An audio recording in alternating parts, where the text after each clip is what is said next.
আসসালামু আলাইকুম প্রিয় ভাই বোনেরা, আশা করি সবাই ভালো আছেন। আলহামদুলিল্লাহ আমিও আল্লাহর রহমতে ভালো আছি। আজ আমি পুঁইশাক দিয়ে তেলাপিয়া মাছ রান্না করব, একদম তেল ছাড়া। শাকগুলি কাটা শেষ। শাক কাটতে আমার অনেক ভালো লাগে।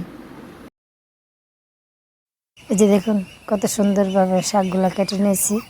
আর এই মাছগুলো দিয়ে আজ আমি একমাত্র তেল ছাড়া রান্না করব।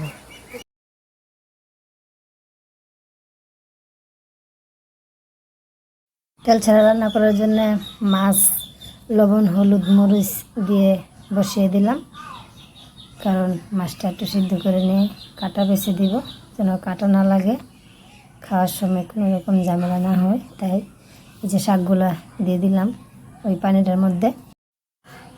কিছুক্ষণ পর মশলাটা দিব, হলুদ মরিচ লবণ দিয়ে দিব, একটু সিদ্ধ হয়ে আসুক। এই যে হলুদ লবণ মরিচ একটু রসুন বাটা, এখন মশলা দিয়ে দেওয়া হয়েছে। এখন ভালোভাবে মিশিয়ে নিব, তারপর কিছুক্ষণ রান্না করে নিব যতক্ষণ না ভালোভাবে সিদ্ধ হয়ে আসছে শাকটা।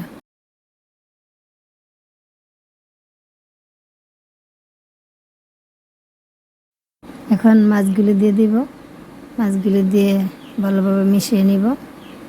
মিশিয়ে নিয়ে কিছুক্ষণ রান্না করে নিব, 10-15 মিনিট, যতক্ষণ না শাকটা সিদ্ধ হয়ে আসছে। দেখুন আমার রান্না হয়ে আসছে, দেখতে কত লোভনীয় হয়েছে। এভাবে একদমই তেল ছাড়া এভাবে রান্না করে খেয়ে দেখবেন, অনেক ভালো লাগবে। আর আমার রান্নাটাকে ভালো লাগলে সবাই আমার চ্যানেলটাকে লাইক কমেন্ট সাবস্ক্রাইব করে আমার সাথেই থাকুন, আরও নতুন নতুন আমার ভিডিও পেতে। এতক্ষণ আমার সাথে থাকার জন্য সবাইকে অনেক অনেক ধন্যবাদ। আসসালামু আলাইকুম।